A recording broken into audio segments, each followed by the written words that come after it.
হবিগঞ্জের নবীগঞ্জে চলন্ত বাসে ঢাকার ওরিয়েন্টাল কলেজের এক শিক্ষার্থীকে সংঘবদ্ধ ধর্ষণের অভিযোগ উঠেছে।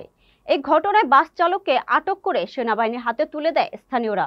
পালিয়ে যাওয়া বাসের হেলপারকে ঘটনার পরদিন রাতে সিলেটের দক্ষিণ সুরমা থেকে যার পুলিশ যৌথ অভিযান চালিয়ে গ্রেফতার করে। হবিগঞ্জ জেলা প্রতিনিধি একে কাউসারে পাঠানো তথ্যচিত্রে থাকছে বিস্তারিত।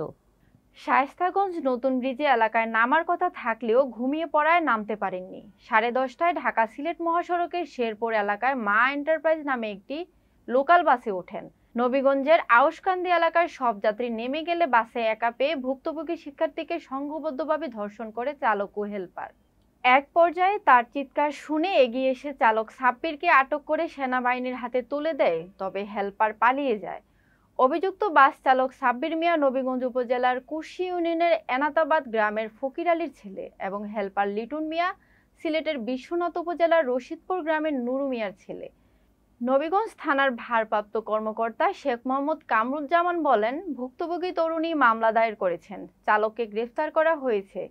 বাস চালক সাব্বিরকে গতকাল বিকেলে আদালতের মাধ্যমে কারাগারে প্রেরণ করা হবে। হবিগঞ্জ সদর আধুনিক হাসপাতালের মমিন উদ্দিন চৌধুরী বলেন, হাসপাতালে ভিক্টিমের পরীক্ষা নিরীক্ষা করা হয়েছে। প্রাথমিকভাবে তার শরীরে আঘাতের চিহ্ন পাওয়া গেছে। ঘটনার পর নবীগঞ্জ ও আশপাশের এলাকায় তীব্র উত্তেজনা বিরাজ করছে। স্থানীয়রা বাস চালক ও হেলপারের দৃষ্টান্তমূলক শাস্তির দাবি জানিয়েছেন।